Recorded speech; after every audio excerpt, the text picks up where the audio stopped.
l'Église évangélique libre.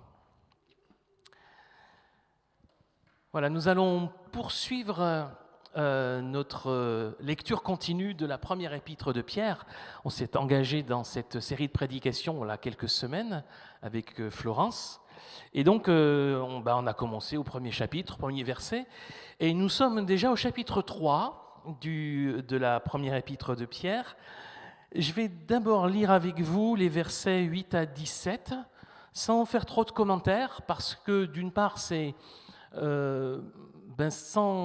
avec certains échos avec la première partie de ce culte, mais aussi dans la lignée de ce que Pierre a déjà dit jusqu'ici dans son épître, des exhortations qu'il adressait à des croyants qui vivaient dans un contexte difficile, voire avec une certaine adversité, une certaine opposition à leur foi, et qui évoquaient la condition de croyant dans une société parfois hostile, en disant que c'est pas facile, c'est compliqué d'assumer sa foi et sa vie chrétienne dans ce contexte-là, et être fidèle au Christ dans un tel contexte peut conduire à certaines souffrances. C'est un petit peu ce dont il va être question ici dans ce texte. Donc, 1 Pierre 3, lire d'abord les versets 8 à 17.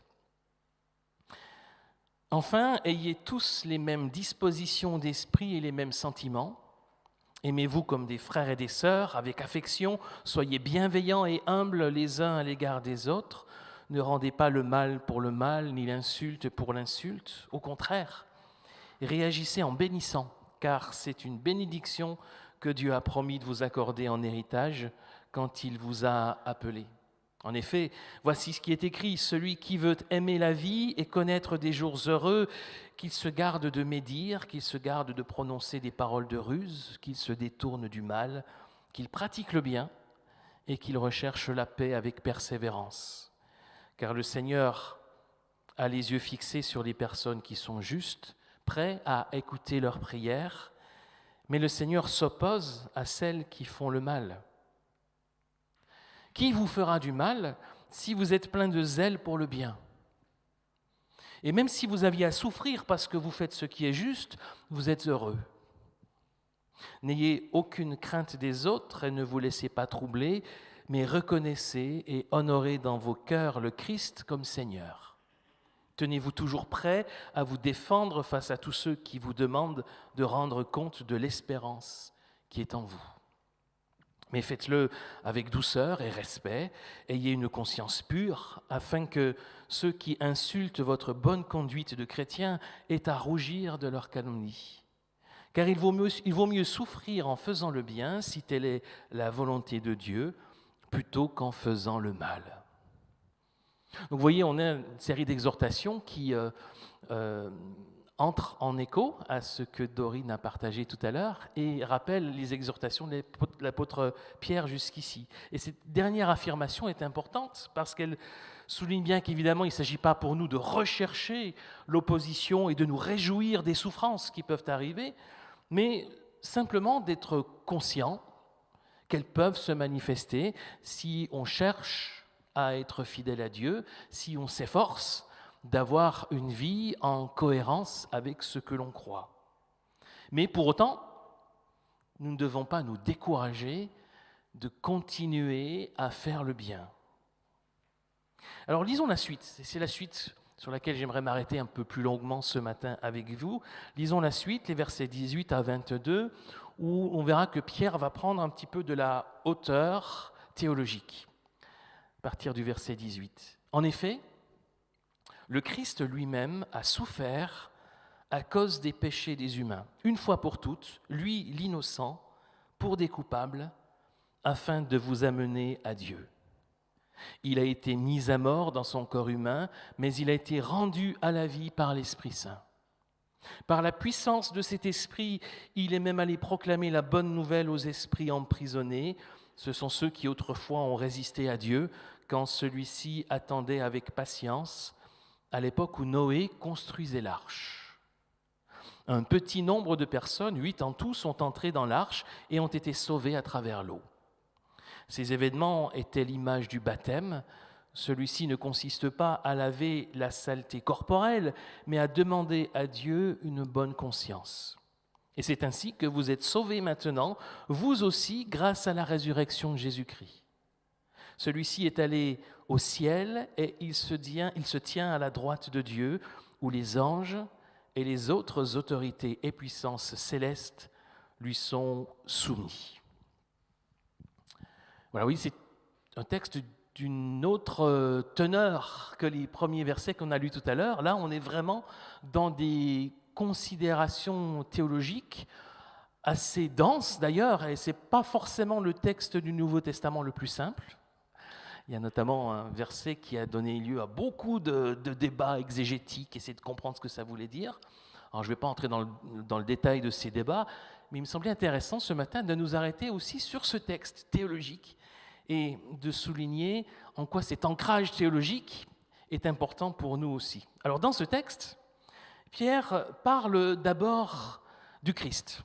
Il parle de Jésus-Christ en évoquant ses souffrances injustes, il insiste sur ses souffrances injustes, sur sa mort, lui l'innocent pour des coupables. Il insiste ensuite sur sa résurrection et même sur la proclamation de cette bonne nouvelle de la résurrection aux esprits emprisonnés. Alors c'est ce verset-là qui est compliqué à comprendre, j'y reviendrai un petit peu tout à l'heure. Même s'il y a eu beaucoup de débats autour de ce texte, retenons ici qu'il y a une bonne nouvelle liée à la résurrection du Christ et que cette bonne nouvelle est proclamée largement. Et enfin, il évoque par rapport au Christ son ascension, que nous célébrions il y a une dizaine de jours, et il insiste en disant que désormais le Christ, ressuscité, est assis à la droite de Dieu et il règne. Il règne sur toute puissance, sur toute autorité depuis le ciel. Autrement dit, dans ces quelques versets, Pierre va évoquer l'œuvre de salut accomplie par le Christ et il va le faire de façon assez magistrale pour en souligner toute l'ampleur. Il ne se contente pas d'évoquer rapidement la personne du Christ, il souligne toute l'ampleur de son œuvre de salut, Jésus-Christ. Mais il ne parle pas seulement de Jésus dans ce texte. Vous l'aurez remarqué, il parle aussi de Noé. Au premier abord, on se dit, mais c'est quoi le rapport? On essaiera de le voir tout à l'heure. Mais n'empêche qu'il évoque Noé, il évoque le contexte du déluge, en parlant notamment de ce qui s'est passé alors qu'il était en train de construire l'arche, ce qui se passait avec les contemporains de Noé, qui ont été témoins de ce que faisait Noé, et, nous dit Pierre, il résistait à Dieu. Il restait insensible aux avertissements qui étaient adressés par Dieu par l'entremise de Noé en particulier, dans le fait même de construire cette arche. Donc il évoque Noé, le déluge, il évoque les contemporains de Noé qui résistaient, et puis il souligne que Noé, finalement, lui, avec quelques-uns, en l'occurrence avec sa famille, a été sauvé du déluge à travers l'arche qu'il a construite. Donc il parle de Jésus-Christ, toute l'ampleur de son œuvre de salut, il parle de Noé et du déluge, et puis bien sûr, il parle aussi de nous croyants aujourd'hui. Il parle de notre lien au Christ, les coupables pour lesquels le Christ est mort, c'est nous ces coupables qui recevons la grâce de Dieu à travers le sacrifice du Christ. Il évoque notre baptême qu'il associe d'une certaine façon à l'épisode de Noé et le déluge. Et puis, il évoque le baptême pour exprimer notre salut, ce salut grâce, dit-il, à la résurrection du Christ. Donc, il parle du Christ, il parle de Noé, il parle de nous, et là où ça se complique, c'est qu'il va entremêler ces trois fils. Où lorsqu'il parle des souffrances injustes du Christ, ces souffrances-là renvoient d'une certaine façon à celles de Noé, qui était seul juste au milieu d'une humanité rebelle, et qui renvoient aussi d'une certaine façon aux nôtres, nous qui pouvons souffrir à cause de notre foi dans un contexte d'hostilité ou d'adversité, qui était le contexte particulier des destinataires de Pierre. Et puis, il parle de la puissance de la résurrection du Christ, qui est cette bonne nouvelle à proclamer pour nous qui la reconnaissons, qui la recevons avec la marque du baptême, et pour même ceux qui étaient avant nous, ceux qui au temps de Noé résistaient à Dieu. Donc vous voyez, ces trois fils de Jésus, de Noé et de nous-mêmes s'entremêlent de manière un peu complexe. C'est ce qui fait la complexité de ce texte, mais aussi sa richesse. Ce qui veut dire que nos souffrances, parce que c'est le point de départ, au début de ce texte qu'on a lu et dans tout le début de la première épître de Pierre, nos souffrances, nos épreuves, nos difficultés de disciples du Christ aujourd'hui, mais aussi le versant positif, notre foi, notre espérance, eh bien tout cela s'inscrivent dans un grand mouvement de salut qui était pleinement accompli par Jésus-Christ et qui était déjà préfiguré, déjà annoncé au temps de Noé. Autrement dit, nous, là au milieu, on est en bonne compagnie avec le Christ, avec Noé et avec d'autres. Alors regardons un peu plus précisément ce qu'il est dit de Jésus, de Noé, et donc par conséquence ce qu'il est dit de nous-mêmes dans ce texte. À propos de Jésus-Christ, on comprend que c'est quand même lui qui est au cœur de ce passage. Pierre veut d'abord parler du Christ. Il veut dire qu'au cœur de notre foi, il y a la personne et l'œuvre du Christ. C'est sur la personne et l'œuvre du Christ que repose notre foi. On pourrait dire que Jésus-Christ est le centre de gravité de l'histoire du salut. Tout tourne autour de lui. Tout. Ses souffrances se font l'écho à nos souffrances. La puissance de sa résurrection est notre espérance. Et ça, c'est une bonne nouvelle à proclamer à tous, même aux esprits en prison. Voilà, je reviens à ces esprits emprisonnés du verset 19. Si vous voulez creuser chez vous, vous pouvez trouver des commentaires ou autres qui vont dans les différentes interprétations possibles. Je ne vais pas m'arrêter là-dessus ce matin, c'est un peu compliqué. De ce texte difficile, je vous propose de retenir simplement que cette bonne nouvelle proclamée, celle de la résurrection du Christ, cette bonne nouvelle, elle est pour nous qui croyons aujourd'hui, nous qui sommes venus après Jésus dans l'histoire, mais elle est aussi pour ceux qui l'ont précédé. Par exemple, ceux qui résistaient à Dieu au temps de Noé. En réalité, la mort et la résurrection du Christ, c'est le centre de gravité, non pas seulement du salut, mais de toute l'histoire de l'humanité. Tout tourne autour de cet événement de la mort et de la résurrection du Christ. Non seulement pour ses contemporains, mais pour tous ceux qui le suivent jusqu'à nous et les générations futures, mais aussi pour tous ceux qui l'ont précédé. Au cœur de l'histoire des hommes, il y a la mort et la résurrection du Christ. Et cette bonne nouvelle doit être proclamée, et proclamée à tous et en tout temps. Et c'est là où on peut faire le parallèle avec l'événement de la Pentecôte qui a été évoqué au début de ce culte. C'est aujourd'hui le dimanche de Pentecôte.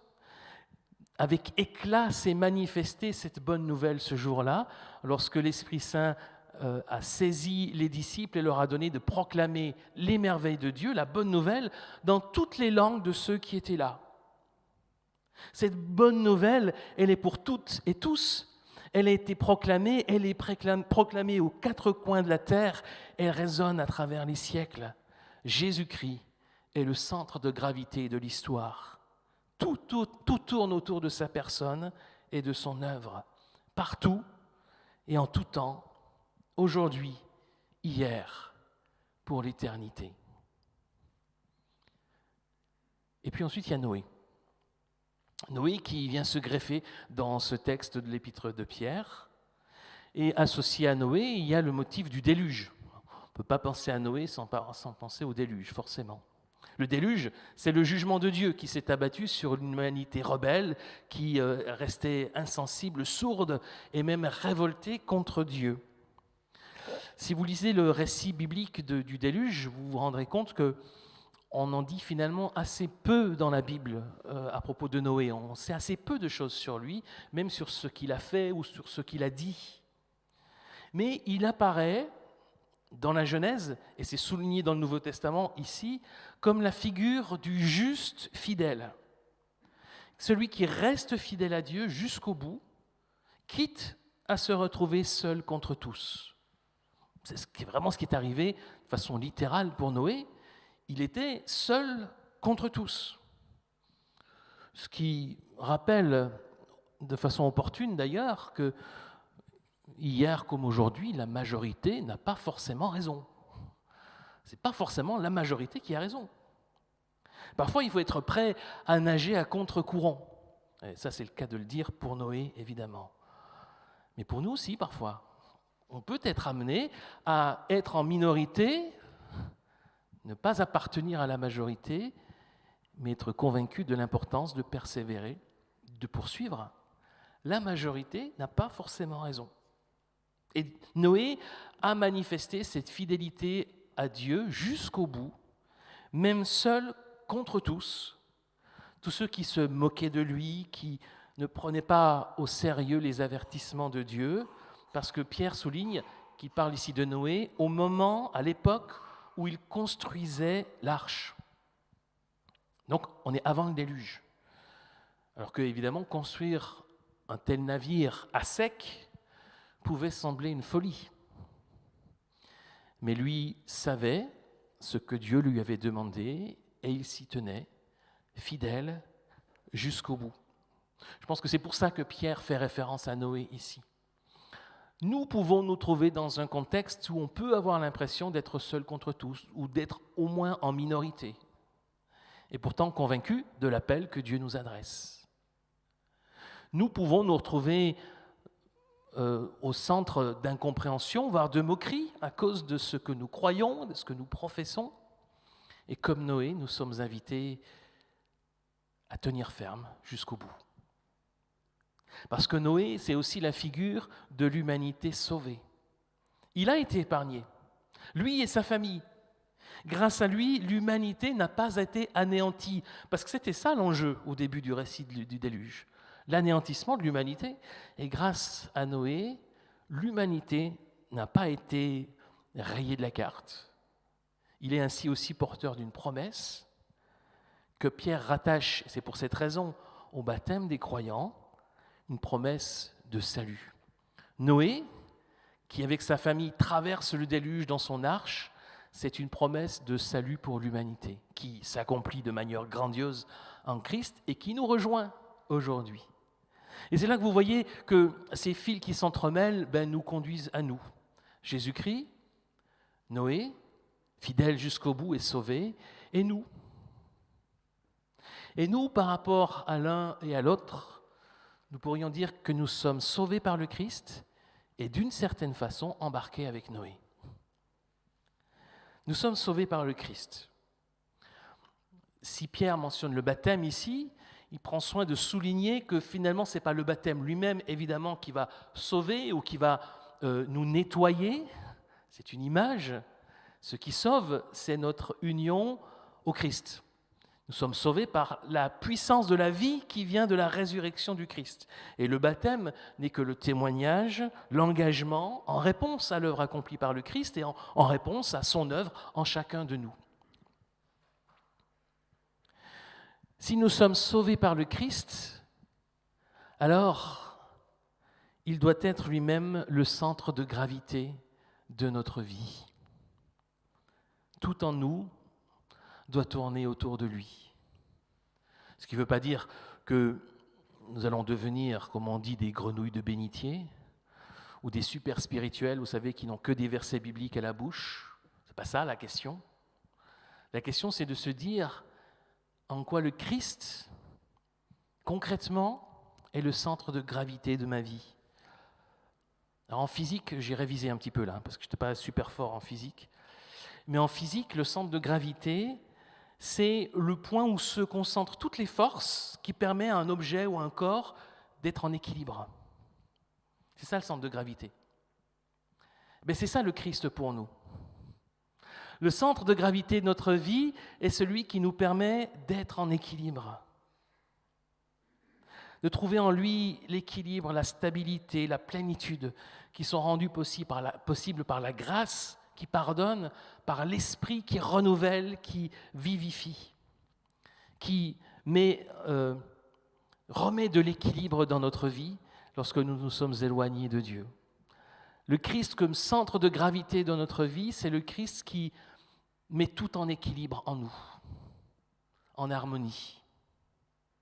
Et si le Christ est le centre de gravité de notre vie, alors tous les aspects de notre vie pointeront vers lui d'une manière ou d'une autre.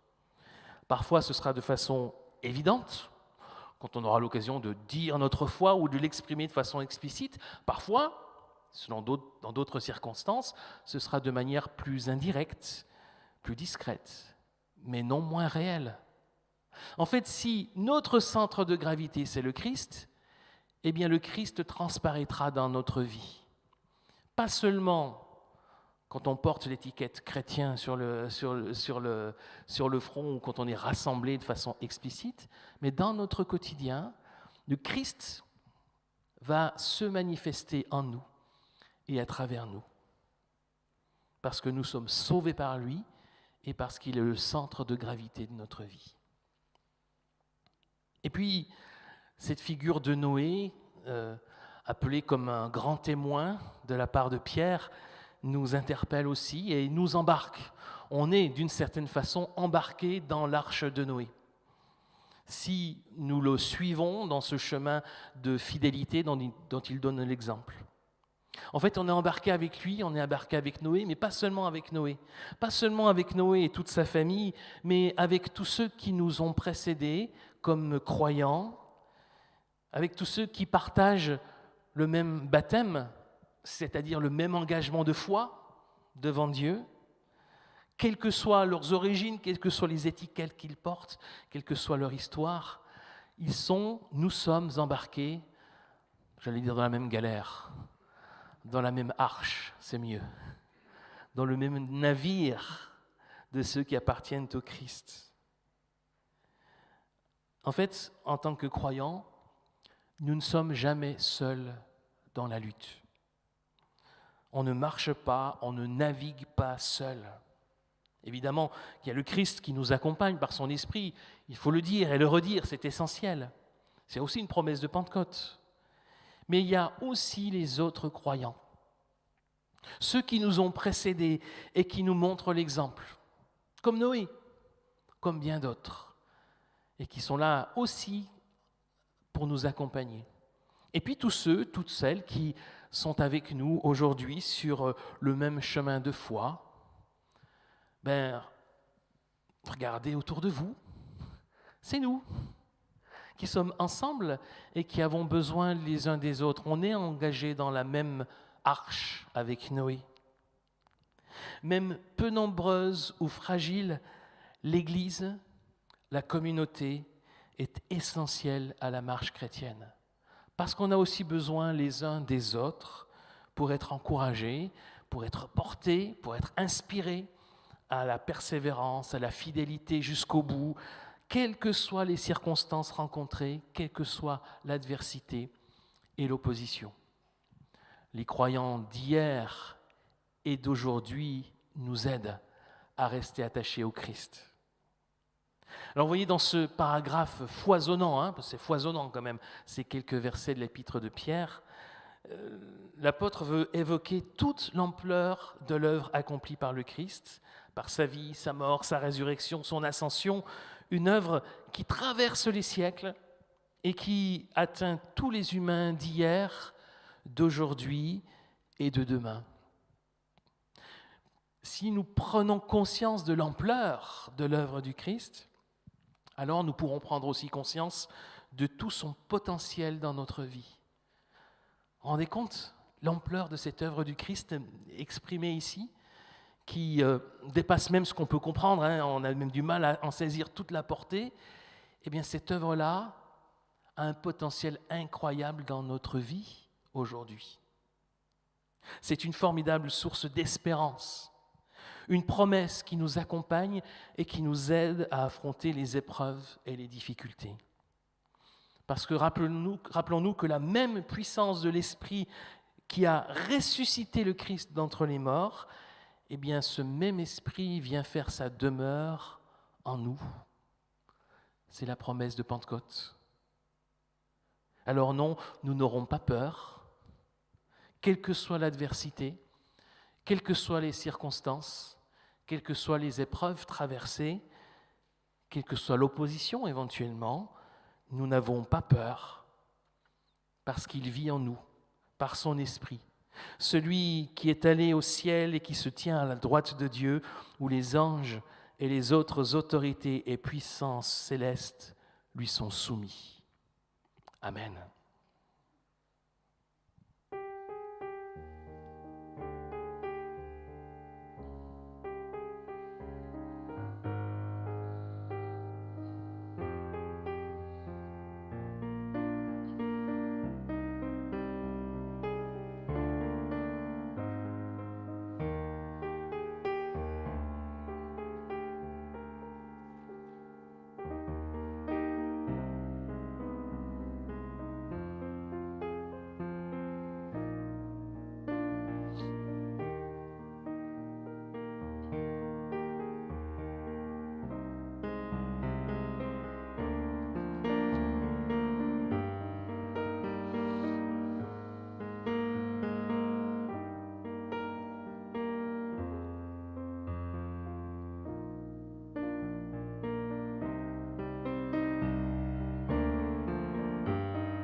Nous allons maintenant prendre